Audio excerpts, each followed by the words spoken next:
study a map?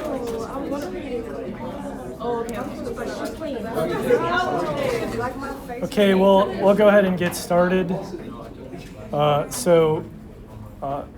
Today we're going to cover the remainder part of resonance in relation to the Diels-Alder cycloaddition. That was the 1,4 reaction of the diene. Then we'll move into how conjugation affects color. We'll have a little taste test, exercise, eyeball test kind of thing. We'll talk about what it means for an organic molecule to have color. How does that arise? What is the perception? And on Wednesday, we'll finish up Module 1, so you'll have your Exam 1 starting Wednesday. Again, that's through ZipGrade, so make sure that you're able to access your account. And I'll talk a little bit more of that on Wednesday. And then again, next week, you're going to have what I'm calling Exam 0, which is really just a review exam on a molecule, some questions. Do you remember all the stuff from Organic 1? And again, it's just more practice, ways to earn points in the course. So we'll go ahead and get started with the resonance and then the polarity matching with the Diels-Alder, and then we'll move into conjugation and color. So we had left off last time with showing how the diene plus the dienophile react to form a cyclohexene. And now we're going to talk about the substituent effects on both of those reacting partners. So how do substituents change the reactivity of the double bond? We're going to start with the dienophile. So again, the diene is the part with the two double bonds. The dienophile, I mean, even though these shown have two double bonds, one being an alkene, the other being a carbonyl, we're going to treat that substituent as a group to see how it affects the electronics of the alkene itself. So I state that these are electron-poor alkenes. So what does that mean? And let me just highlight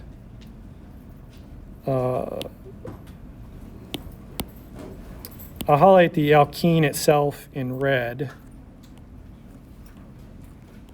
So that's the common feature amongst all of them. And then in blue, I'll highlight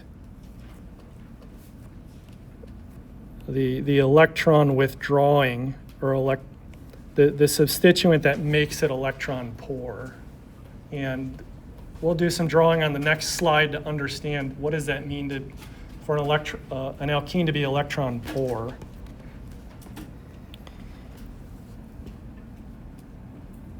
So through this exercise, and then we'll have a couple problem-solving slides, how do we match the signs that we figure out in resonance to make sure that things are lining up properly? So we're going to do a lot of resonance review in the first part here. So there's our resonance arrow. And if we put in the lone pairs on oxygen, we can then say that the oxygen is delta minus and the carbonyl carbon is delta plus. So that's strictly from the difference in electronegativity from the periodic table. Now, if I actually push resonance arrows, so we have a pi bond, we can take those electrons and move them up onto the oxygen. And we can do that because the arrowhead is pointing to the delta minus. So oxygen then gets 3 lone pairs. And now since the elements are not in the normal bonding patterns, we have to assign charge. Well, the delta plus has to become formally plus, or excuse me, I got that mixed up. The delta minus has to become formal minus, then the carbon becomes formal plus.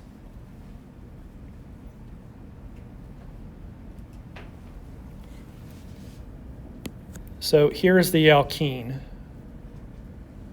The carbon bonded to it through resonance is showing a plus charge. That means the electrons in this pi bond are kind of pulled out of the pi bond, and we can draw another resonance form.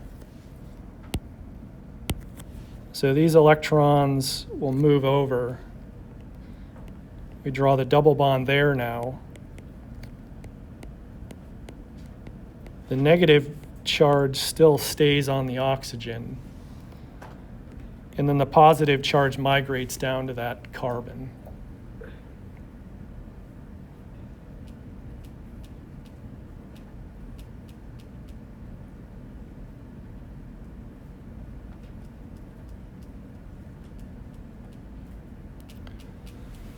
So I want to draw another resonance form of this just so you can see kind of where everything goes. We can actually push that negative charge down, reform the carbon-oxygen pi bond, and then the electrons into that pi bond would go onto the carbon atom.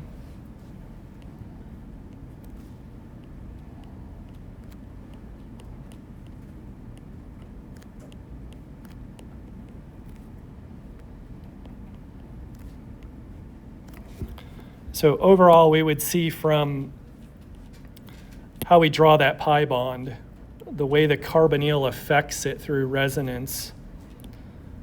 The carbon next door could be negative, and moving down the chain, the next carbon is positive. So that's what I mean by polarity. How do you know whenever you need to put a lone pair on a carbon or create another carbon? So let's just start back up here. The carbon is sp3 hybridized, so therefore the second line means the pi bond. So of the sigma and pi bond, the pi bond's the weakest. So we can shift its electrons up to oxygen due to electronegativity. And so oxygen goes from 2 lone pairs to 3, it then gets a negative charge. So that third lone pair came from that double bond.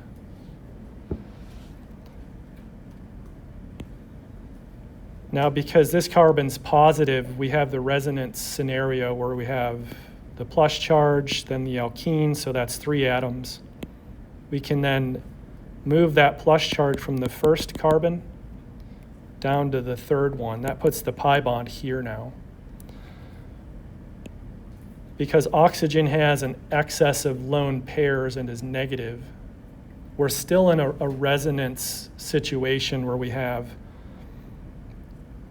a lone pair that's negative, so 1, 2, 3 total atoms, and then that pi bond. This is just showing you can move that lone pair over to that carbon. And so that's the polarity, where basically the group has pulled electron density out of the alkene. And if you look at the common features, so carbonyl, carbonyl, carbonyl, this one has 2 carbonyls, but it's the same sort of logic. So the only other one we'll do is this nitrile, because that has a different bonding pattern than a carbonyl.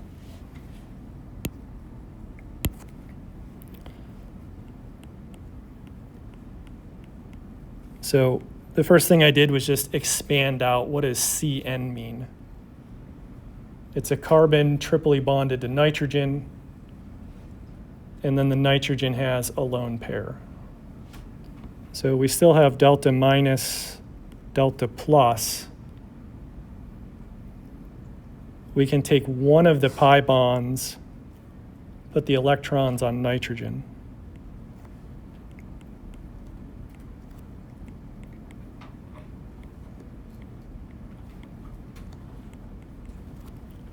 And so now it's the same logic in that that carbon next to the double bond has a plus charge. That's what it means to be electron withdrawing. Because the next resonance form is going to move this double bond up to here and then put the plus charge at the third position.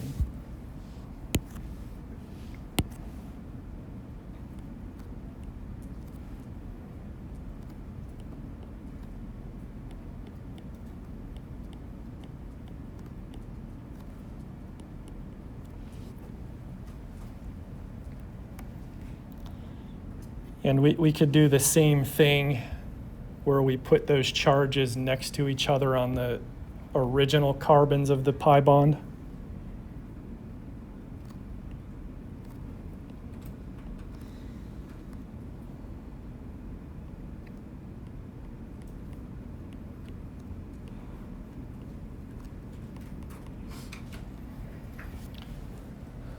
And so when I say polarity matching, that's what we're trying to figure out. Where's the plus, where's the minus? Then we're going to do the same thing for the diene and see what matches up. And to clarify that, by match up, between the two reacting partners, the charges have to be opposite.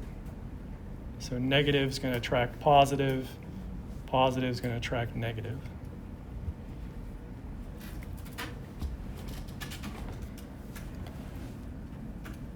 Any questions? So let's do a little bit more resonance practice. Here are the rules as written down from conglomerations of various textbooks. I'm more of a visual learner in terms of like patterns and stuff, so I kind of get lost in the algorithm of the word rules. But really, resonance is in terms of a religious aspect, it's the Father, the Son, and the Holy Ghost. You know, it's when you think about those things, they're referred to as like separate entities, but really they're one. That's what a resonance hybrid is. They're not separate electronic structures. It's still the same structure, it's just telling you this carbon is a little electron rich, this one's a little electron poor. And through all these rules, you still want to follow, the basic Lewis dot arguments, and then know how to calculate formal charges. You can review that from organic 1, based on the group number, the number of bonding electrons, the number of lone pairs. So I've shown here 3 reactive intermediates that we've been exposed to so far. A carbocation. So we're going to call that electron deficient.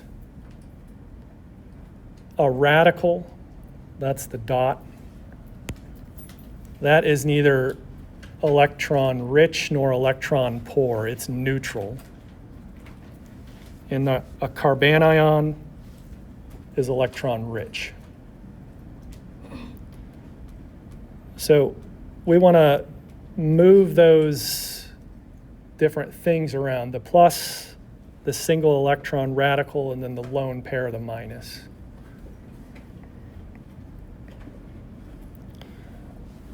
So in the first case, let me highlight here.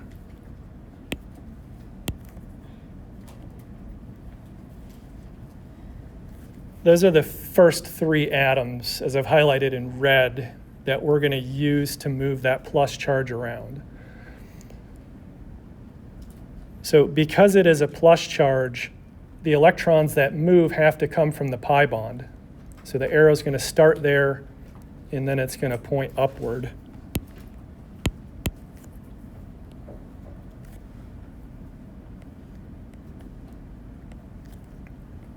So now the double bond is outside the ring. The other double bonds remain in place. And then at that third position now is the plus charge.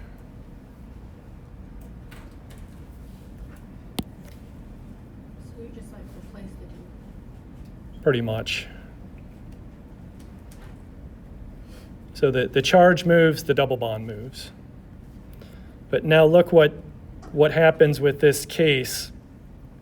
We have another 1, 2, 3 atom system where we can move that charge around again.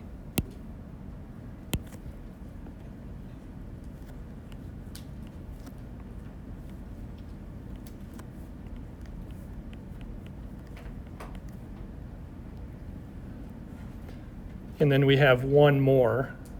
So there's the plus charge, there's the double bond.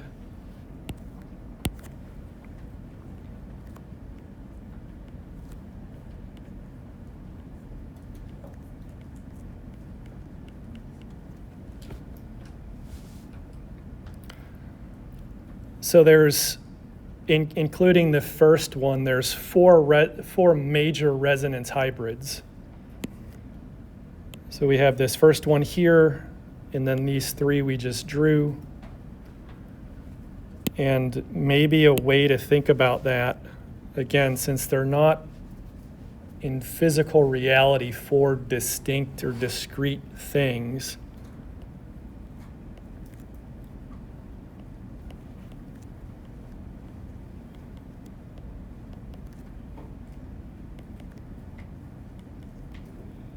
you can kind of think of it as that, where the delta plus is showing you where that formal plus charge resides, or what atoms are electron deficient.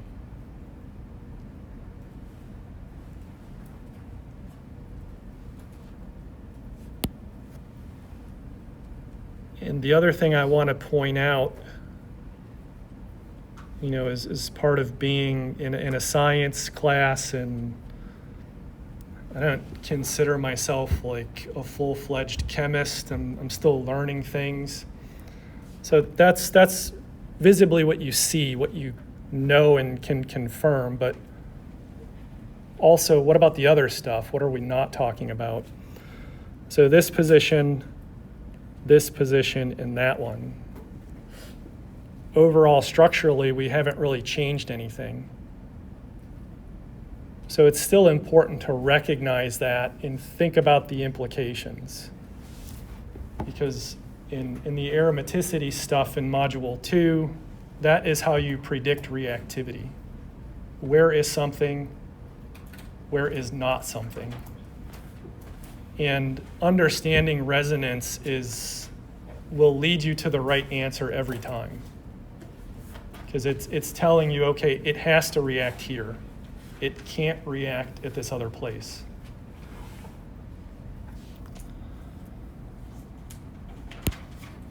So now let's move on to the radical, which is a single electron. It's overall neutral.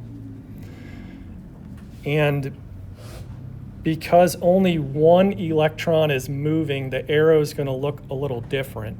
It's going to be like a fish hook. So we have the radical, then the pi bond. So the radical is going to end up here. So to show the movement of one electron, you just sort of end the arrow that way. And we know that the pi bond has 2 electrons, so we split it. The other one's going to reform the pi bond. And then this one, it indicates the radical ends up here.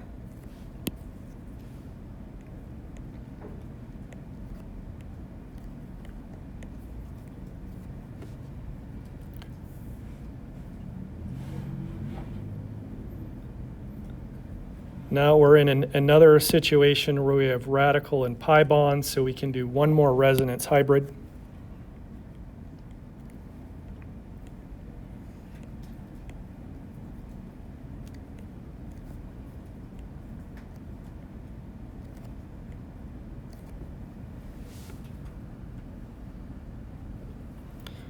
So to repeat, one electron, another electron coming together, two electrons make a bond, that's the pi bond. Then the third one ends up being the radical. And let me just say, see how these two arrowheads are pointing together towards each other? That's the only time you can really do that, is when they're unpaired or radicals. Like for lone pairs, you can't do that because there's a repulsion. So what I mean by that,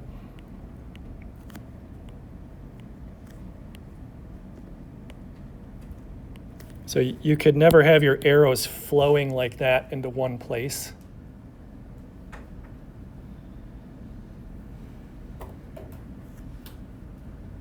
So as we learn more mechanisms, hopefully that is clear why that is. And for this one, we're done because notice what we start with, there's not another pi bond. So we're in this case limited to the 3 hybrids. Now the carbon anion, carbon is bearing the negative charge, and now the pi bond system is a carbonyl. So we can rationalize why the arrows flow into the oxygen, again, based on electronegativity. So now the lone pair is going to push. We get a carbon-carbon double bond. We break that pi bond. Oxygen gets the third lone pair, so it's now negative. And that's the only other hybrid that we can draw here.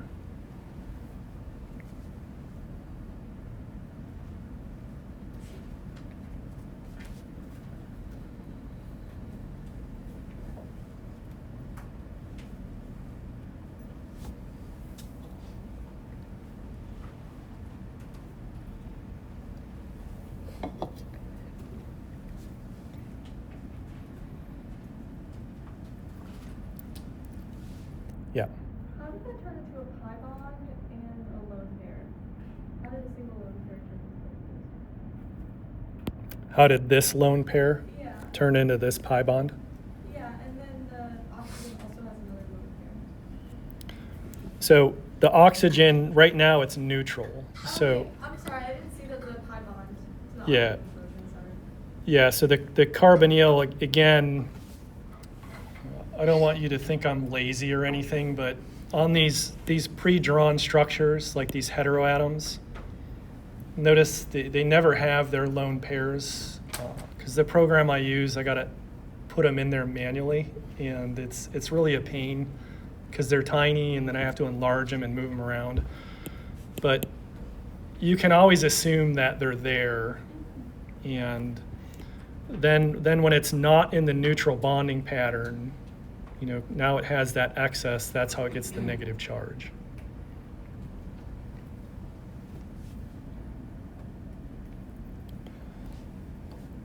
Any other questions?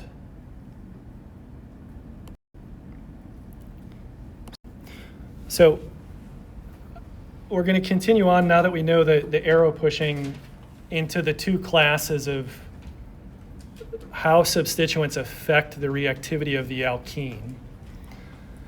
And we're using this for the purpose of the Diels-Alder, but also for the aromaticity module that's coming up.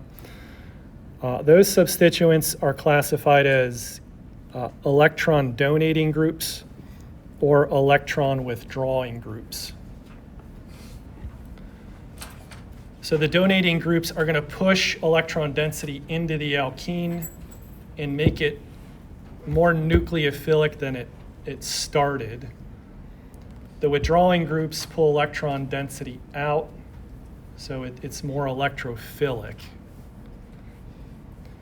And really the key to this is when you identify the alkene, then that substituent coming off it, what atom is it?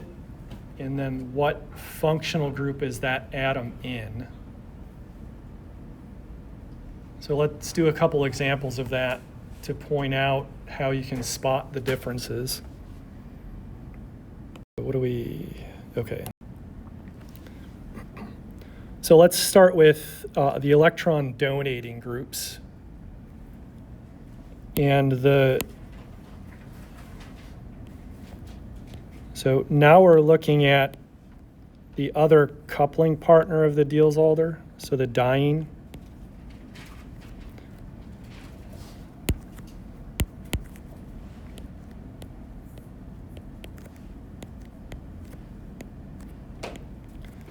So I've highlighted the diene in red. I've then numbered it 1, 2, 3, and 4. And then I'll highlight in green here that substituent. So it's O-methyl. That's called a methoxy group. That's an electron donating group. The nuance between these two structures is that the top one has it bonded at position 1. The bottom one has it bonded at position 2. So that is going to change how the resonance forms look overall for that part that's highlighted in red. So why is a methoxy group electron donating? So the oxygen has the 2 lone pairs. So the heteroatom, those lone pairs can be pushed into the alkene due to resonance. So we're going to form an OC double bond, and then the pi bond electrons go on to carbon 2.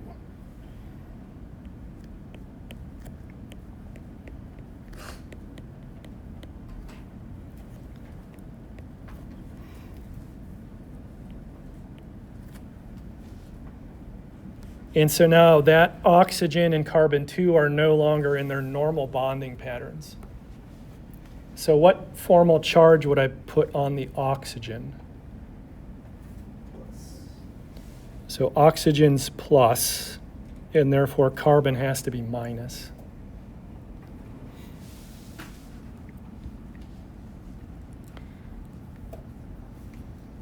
And notice now we still have another resonance form because there's the negative charge, then the other carbon pi bond.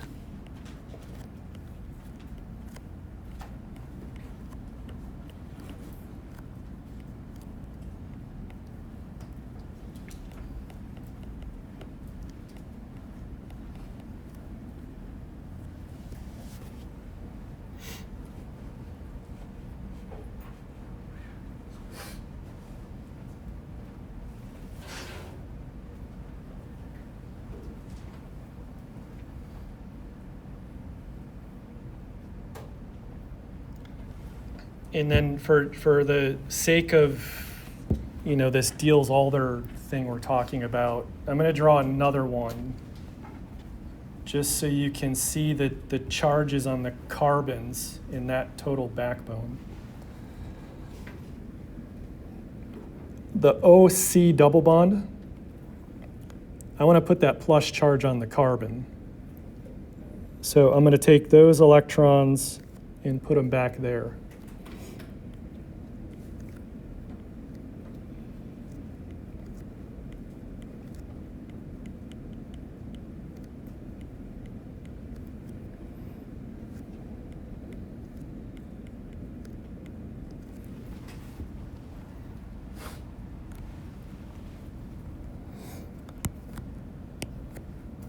Apologies if you're doing this in pen. I'm going to renumber these in blue.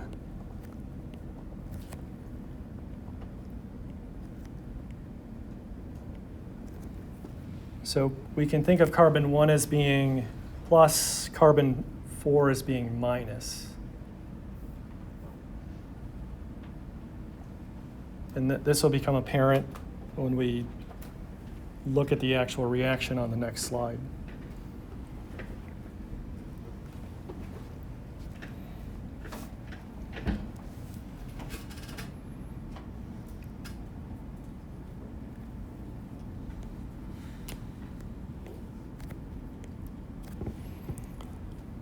Now let's see how moving that substituent from carbon 1 to 2 affects where those charges end up.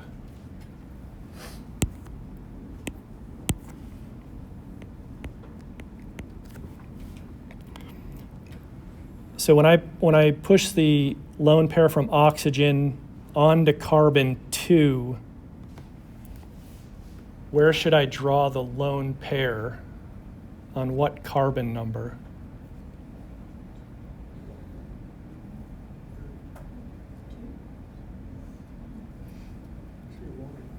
What? It's going to be 1. Because remember, it has to be 3 atoms in the system. So oxygen, carbon 2, carbon 1. There's our 3. When this comes down, we have to break the pi bond, and those electrons go on 1.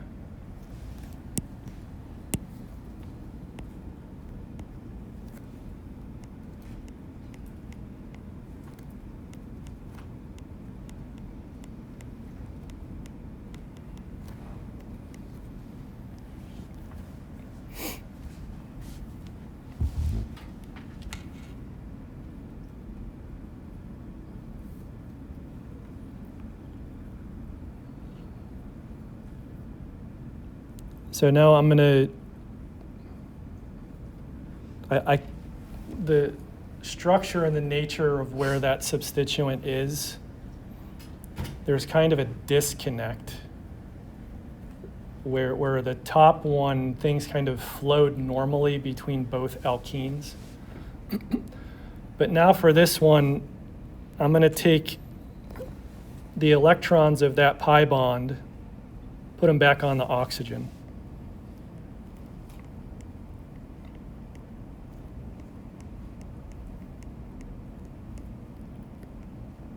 Which moves the plus charge to that carbon. Now I'm set up to do the last resonance form to move the plus charge. And that's going to move because these pi electrons are going to form the double bond there.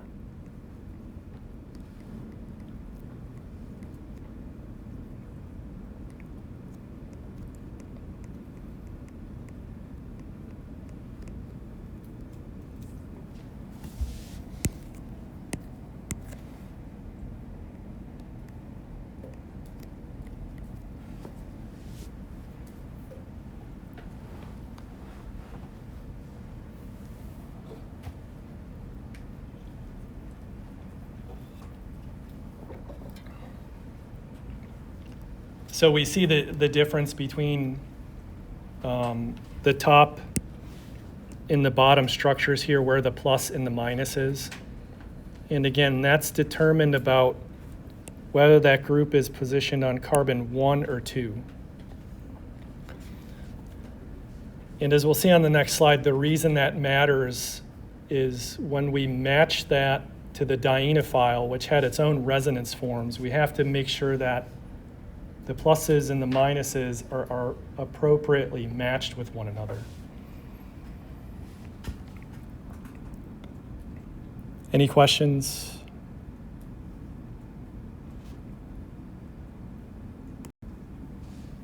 So here's the scenario. We're taking that diene plus the acrylaldehyde, which I've drawn in red here, and we want to do the Diels-Alder. So let me just draw some things from the prior slide so that we can see what the point of this was.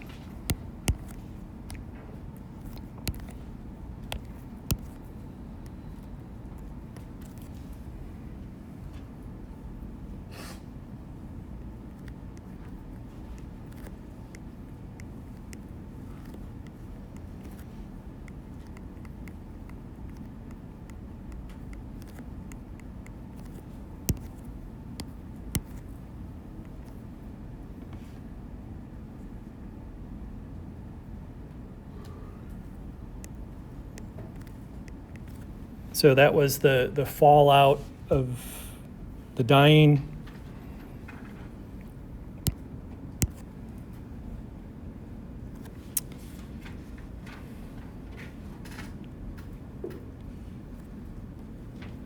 I don't want to clutter things up here, so I'm going to draw this resonance form.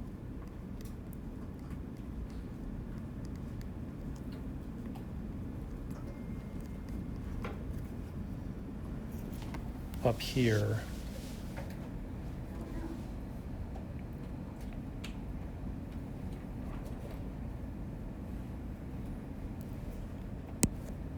So our diene has negative at carbon 4, positive at carbon 1. And the reason I drew this up here is I want to make sure it's aligned with how we need to match those charges. So the negative needs to bond to the positive. And then that negative needs to bond to that positive. So when I line that up,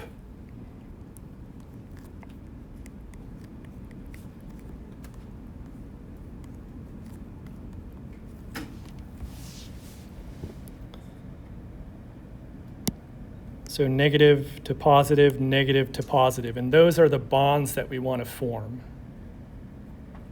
And through the resonance drawings, this alkene between 2 and 3, that's already in place because the Diels-Alder is producing a cyclohexene.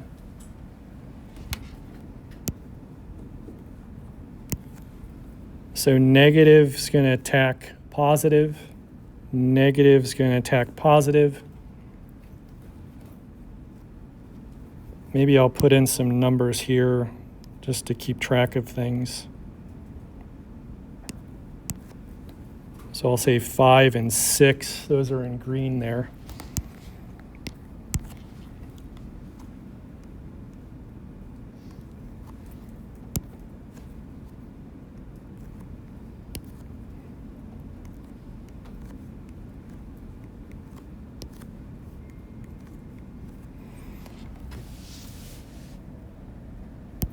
So we formed the 4 to 5, the 6 to 1. Now we just need to go back here. What were the substituents? Carbon 1 had the methoxy.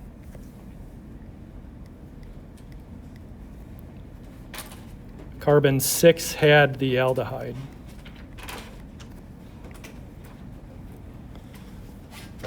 So that's a way of pushing the arrows, but again, understand that when the Diels-Alder reaction happens, everything's synchronous. There's no bond rotations or anything like that. So as we've drawn the arrows, it doesn't necessarily happen like that. It's just to show the electron flow.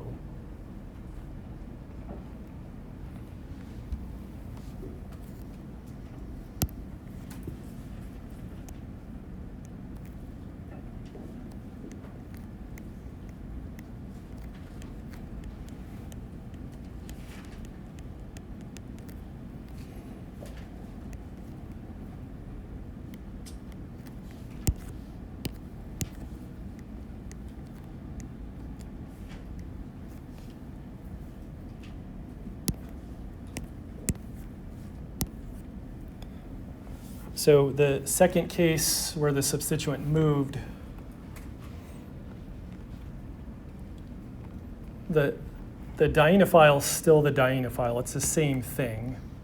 But I'm going to flip the orientation so that the arrows match for the reactivity.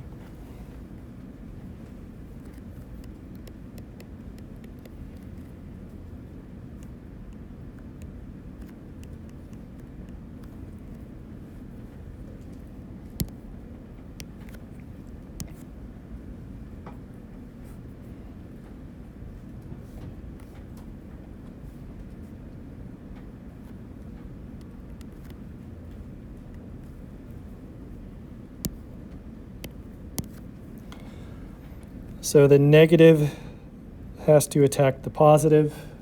And this negative has to attack that positive. We know it's forming a 6-membered ring.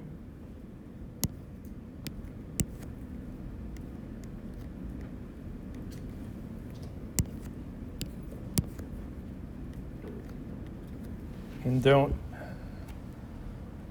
murder me because those numbers aren't necessarily in a understandable order. It's just mapping the carbons.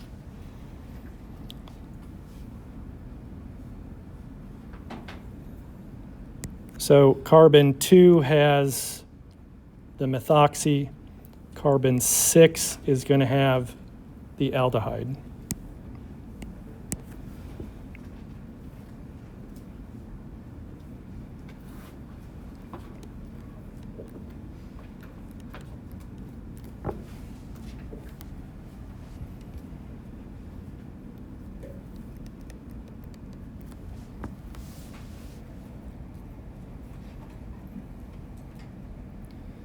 So the point of this exercise and understanding the Diels-Alder is how the resonance then affects the orientation and ultimately, for the synthetic purpose of it, the relative location of those substituents.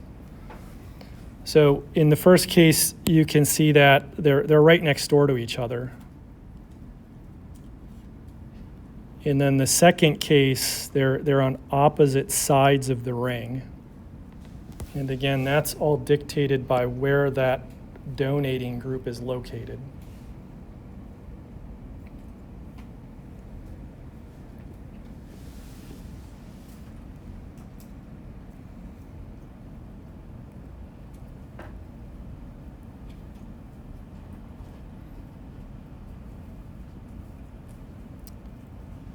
Any questions?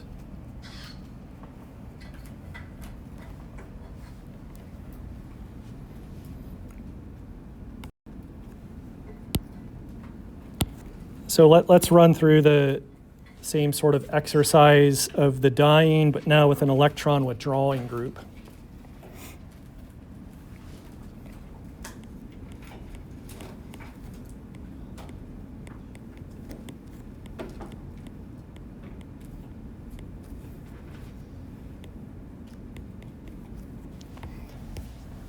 So in the first structure that I just redrew, all I did was take the NO2 and I've expanded it out into the Lewis dot so that you can see why it's electron withdrawing. Notice the atom directly bonded to the alkene now is plus charged. So that means it's going to take the electron density from that pi bond out of the system.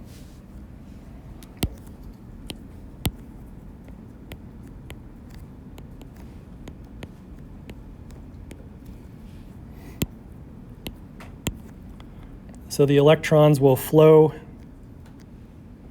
from the pi bond, form a CN pi bond, and then we have to break that NO pi bond. So if I put that lone pair in,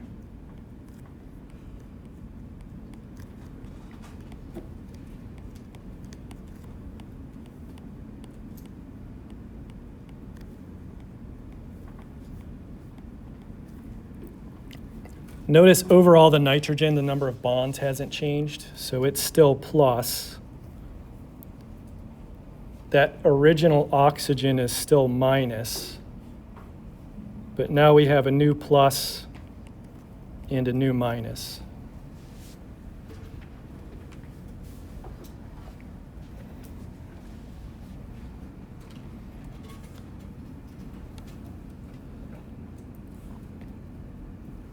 And then we can draw another resonance form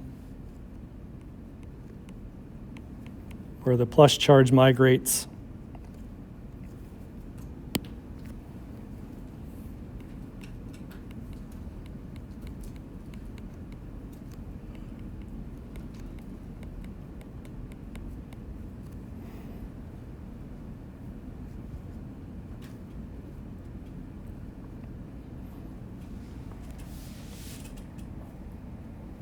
And then the last one so that we get an actual charge on carbon 1.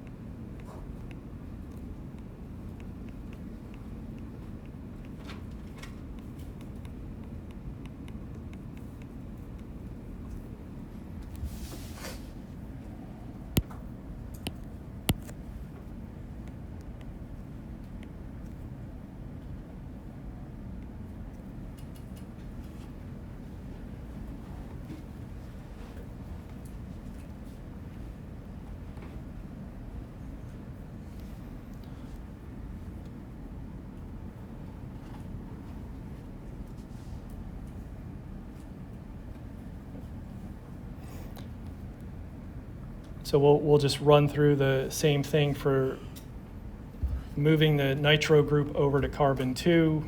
The next slide, we'll look at some reactions.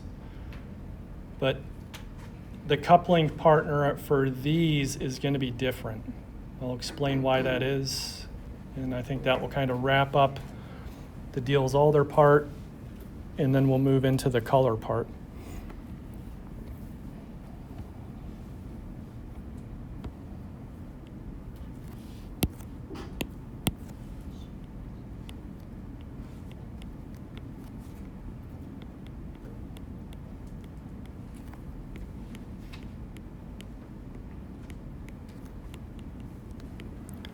So again, expanding out the NO2 so that you see what it looks like. Electrons have to flow from the pi bond of the alkene into the nitro group.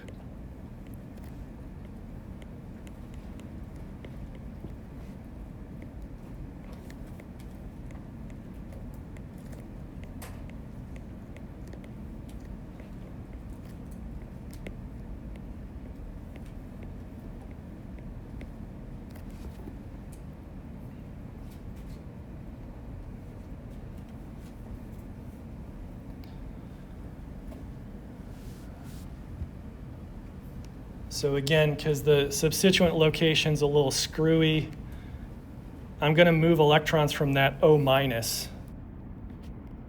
So these come back down. Those go on position 2.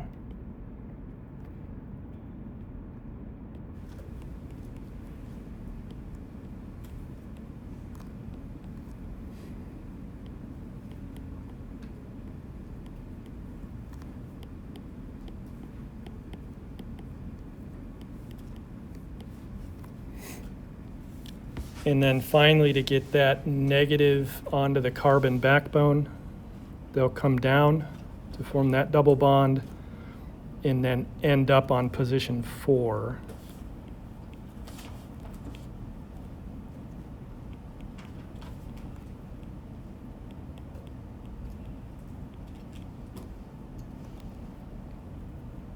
Getting a little crowded here. I'm gonna break a cardinal sin here and draw a weird angle.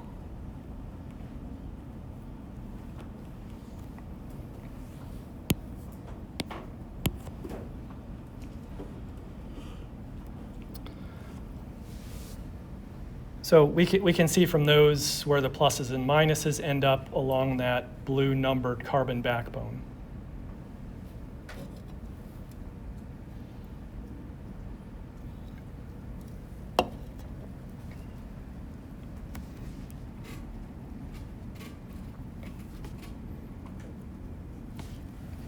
So this question, what other functional groups can you think of?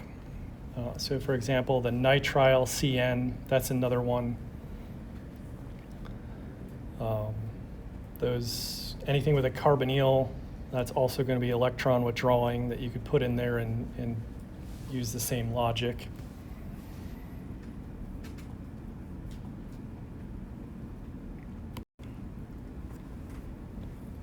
So notice for these now, we're using a different coupling partner.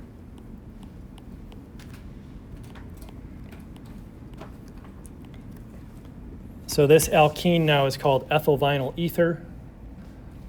And as we saw before, so alkene, now we have oxygen. So that makes this an electron donating group. So because the diene that we're starting with is electron withdrawing, we want to make sure that it's matched with an alkene that's reactive enough. And that's why the substituent is now O-ethyl.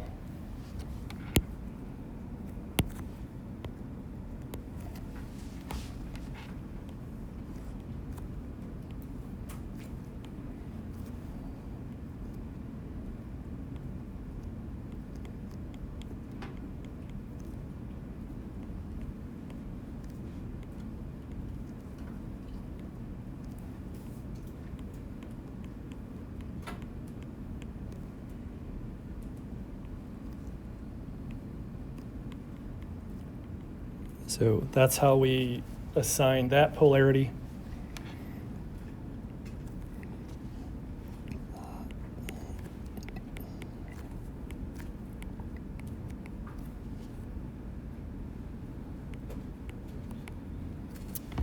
We figured that one out from the prior slide. And now we want to match those. So we would draw it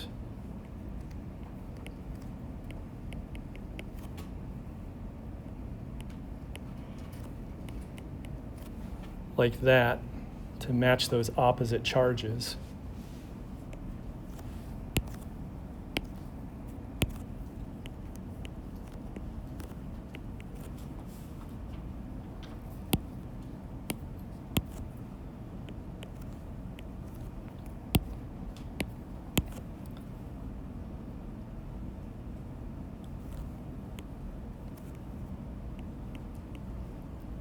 So again, that right there is the core pattern you're looking for in a Diels-Alder, the cyclohexene.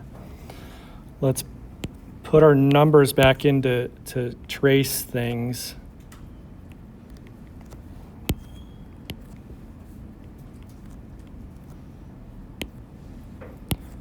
So 1 had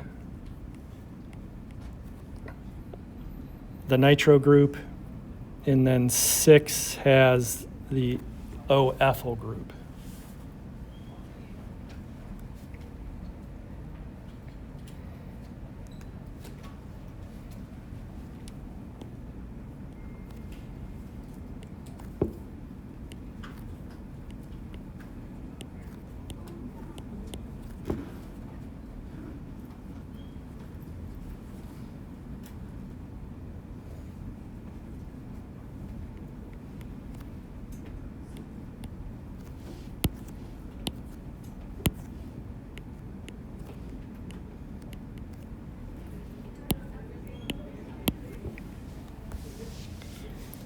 So we'll do the same thing, but now we're going to flip that orientation of the diene or the dienophile.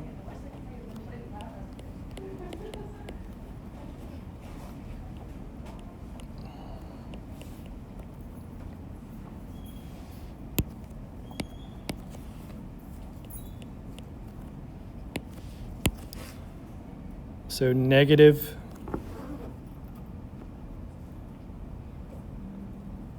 So the C4 is attracted to C5, and then the lone pair on C6 is attracted to the plus charge on carbon 1.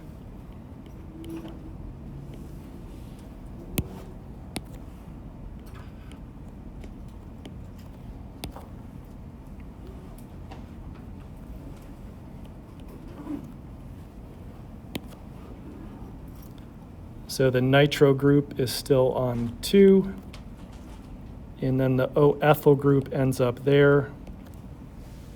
And then the relative relationship of the substituents, so see how they're apart from one another now? In the top, they're next door, in the bottom, they're apart.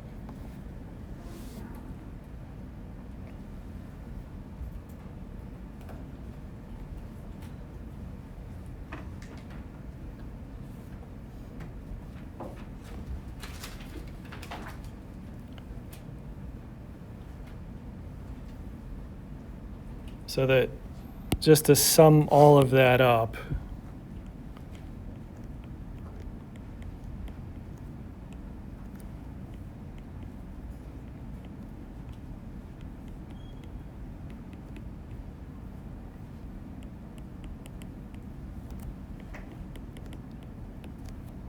what just happened? The diene plus the dienophile will react in a synchronous fashion to form the cyclohexene core. And then any substituents, electron withdrawing or donating bonded to these, will end up on those on the ring. Their positions relative to one another are dictated by if they're electron donating or withdrawing.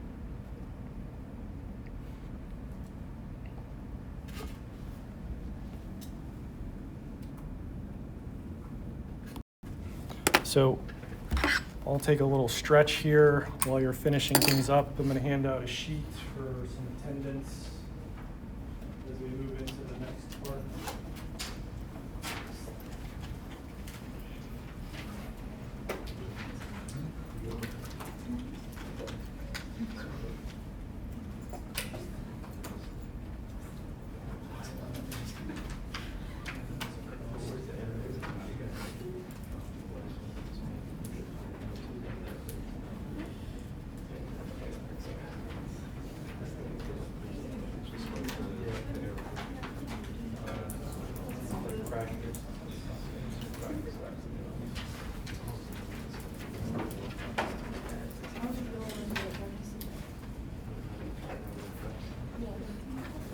I would say we're doing it from remote, so.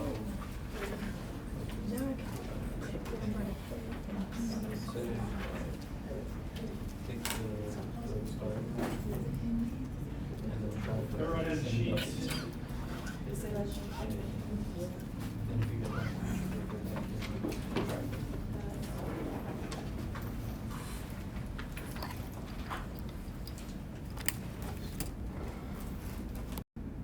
So any questions before we move on to the next part here?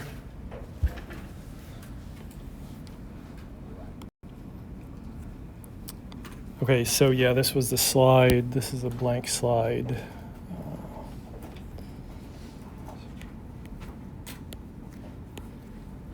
So please write your name, fill out the bubbles here with your USM ID. Please make sure that your number aligns with the bubble you're filling in. And then in terms of the question, you can answer this for question 1 here. M and M, Mikes and Ikes. Oop. Skittle. We'll say dots. Okay, so the question is, what candy are you going to taste test? There were options.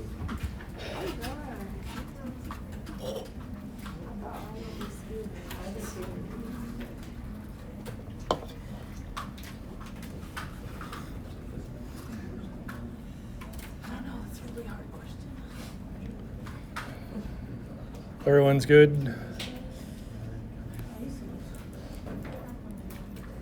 So fill in your bubble for question 1, and I'll collect those sheets at the end here.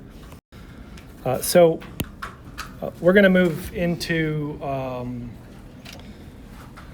kind of the meaning of color. This and the next lecture are going to be pretty generic in terms of there's not really a whole lot of exam questions I can ask about this stuff because there's the general stuff, and then it gets complicated really quick, which is beyond the scope of the course. So this is really just a broad overview of things. So we learned about the electromagnetic spectrum in Organic 1, where we talked about infrared spectroscopy and nuclear magnetic resonance spectroscopy. Because it is a spectrum, it has these regions. So with high energy, there's X-ray or cosmic rays, and then the low energy is radio waves. And overall, electromagnetic spectrum is just a fancy word for light, but when you think about light, you just think of like the stuff coming off the ceiling that makes the dark go away.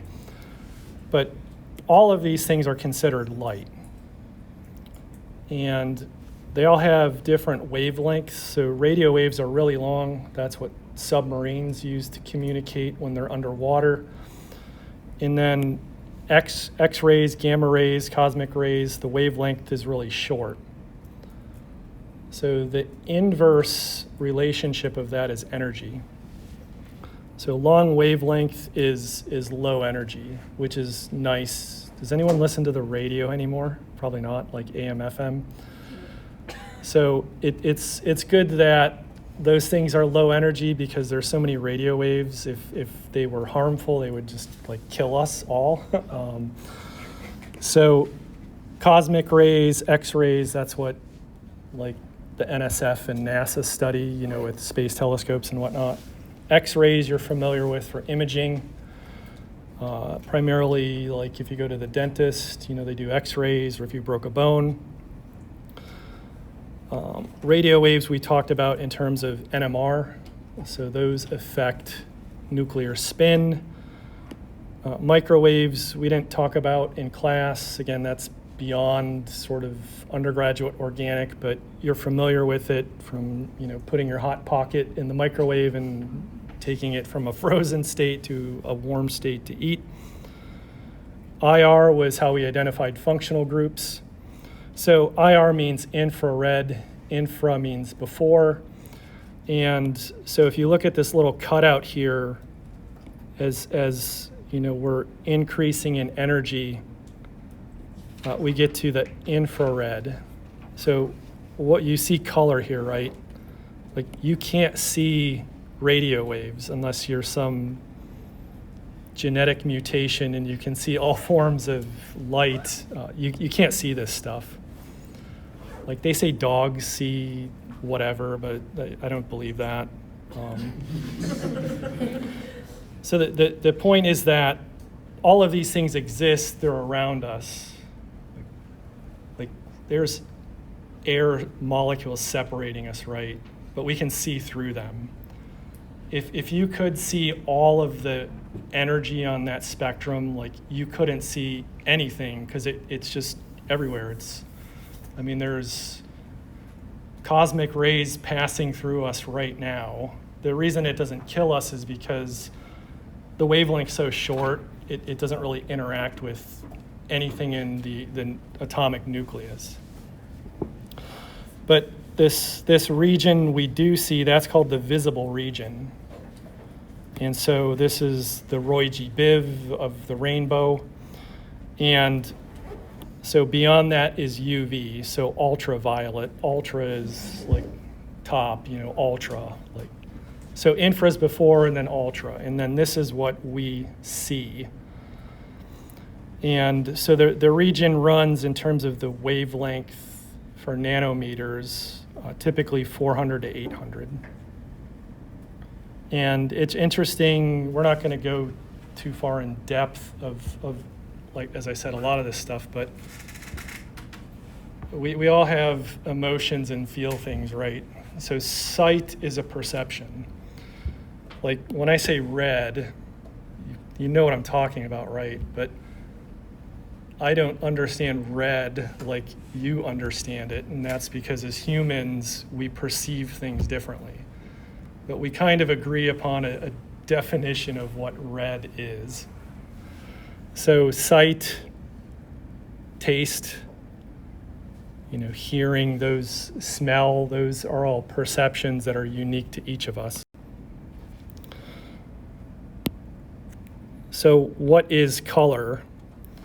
It's, again, the perception of that light in the region of the EM spectrum. And so here's the Roy G. Biv, and then of that, kind of the broad colors that occur according to the wavelengths. And then down here, anyone take, was it your GEC 03, 04? You have to take an art or something like that. Anyone take intro to art? Just dance appreciate. I took 2 art classes in college. I really liked it. So they teach you about the color wheel and, you know, like kind of why does this matter? Like if you think about fashion, when you dress, you ever hear someone say like, oh, those colors clash? Like those are, they don't go together. So the reason why they clash is because it doesn't kind of obey the artistic interpretation of the color wheel. So you want colors that are complementary to one another. And on the wheel, that just means they're opposite. So complementary colors, are appeasing. Again, it's all perception. Whether you think it clashes or not is another thing. So what gives an organic molecule color? It's the presence of those double bonds. Specifically, they have to be conjugated. And if something has color, then it's said to have a chromophore. That's the active functional group that's giving it the color.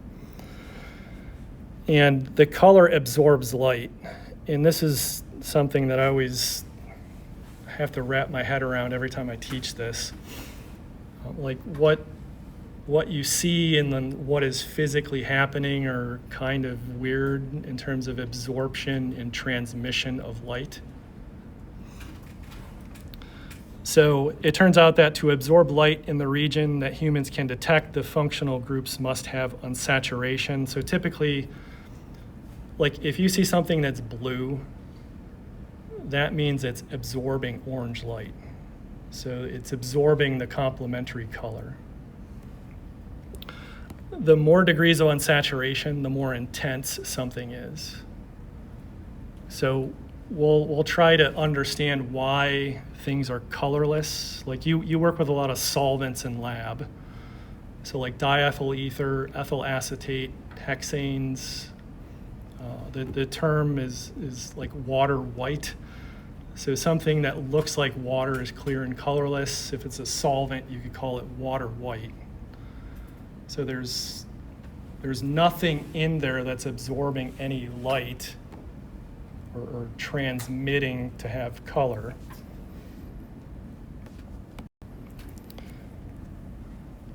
So I like to show this because I do a lot of crap in Word and PowerPoint and try to highlight some stuff. So if you're interested in pepping things up in your own presentations, there are these different color scales. Anyone have the old-timey Nintendo, like the first one? So they came with these cords that were colored, and you had to plug it into the TV the right way, or it didn't look right. So that's one color scale, RGB, and then of those primary colors, you can start mixing to get other ones. Cyan, magenta, yellow, and black. Anyone own an HP printer? Yes. You got to buy ink cartridges that run out, and then the computer won't let you print black because the color ones are like half empty. Hue, saturation, and brightness, those are other ways. Hex codes, that's probably the easiest thing to just get different colors. And then this one is more for like business and marketing, like Pantone. That's like if you ever painted something at like Home Depot, you need a gallon of paint. You look at the swatch. They have a certain light you're looking at it. You take it home, you paint your wall, and you're like, this looks nothing like this. Because the light in your house versus how you're looking at it in Home Depot are very different. So in your like Microsoft Office, you can change the color of these things. So there's like the crayon version. And then this is how you actually make any other color. So basically there'll be these digits you can put in there that generate this code. And so every hue, saturation, and brightness will have a different code. So that's kind of neat to think about how that's done. So just so that we all understand how to interpret this. So if a compound that appears orange, like what color is it absorbing? So blue. So I guess that's the weird thing, like intrinsically it's absorbing blue. So we could describe it as blue, but we perceive it as orange because it's transmitting orange. And maybe I'll introduce this and then we'll kind of wrap things up. But the reason I include this again, because there's not going to be a whole lot of questions I can ask you on your exam about it, because it's pretty straightforward. The way that I think about sort of anything is, what do I know and how could I solve a problem? And a lot of this stuff is rooted in investigations that happened in the early 1900s and then were eventually recognized by Nobel Prizes. You know, like if you ask the question, why is an orange orange? Or why is a banana yellow? And those were legitimate questions that people were asking, like, why is that? And so shown here in 37, Hayworth. Okay, so that's Hayworth. So 37 was a split Nobel Prize. And Hayworth got it for the investigations into carbohydrates, which we'll see in Module 5, along with vitamin C.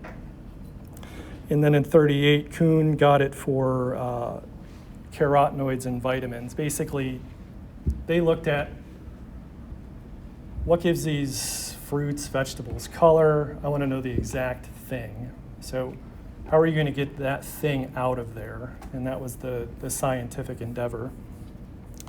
So we have about 2 or 3 minutes left, but so did you eat your Skittles yet?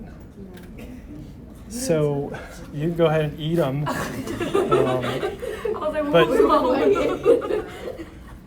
So, I mean, they're different colors, right?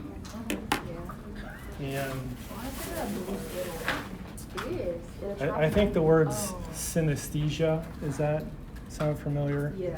Like one perception impacting the next. Like when you're eating the green Skittle, like it doesn't taste green, right? I mean, the color has no impact. Right. So that in theory, they're different fruit flavors. In theory. So these could all be the same. They're just like painted different, right? Right. So that's what I mean by like the green should be like green apple, and then orange should be like orange or something, and purple should be grape. So really, what's the appeal of buying this stuff? I mean, it's the color, right? That's the first thing you perceive. You don't perceive the taste until it's in your mouth and you're chewing it. So the color is like the marketing tool, but there's no nutritional value in that color. It's a food dye that is unnatural that's been added. And if you've been paying attention to things, there's legislation to ban these. Oh, yeah. Because there's no nutritional value in the color. Oh, like Skittles? Yes, so that then the taste is also artificial, right? It's some chemical that mimics the taste of a green apple. So really everything in here is some artificial chemical. And then the reason we like it as humans is because I'm hungry, I want a snack, I'm going to eat this now. I don't have to spend 30 minutes cooking and baking. So I think I would rather bake.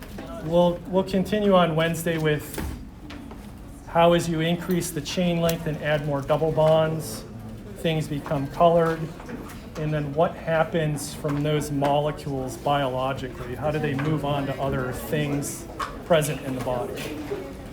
So if you could just just bring your sign-in sheet up here.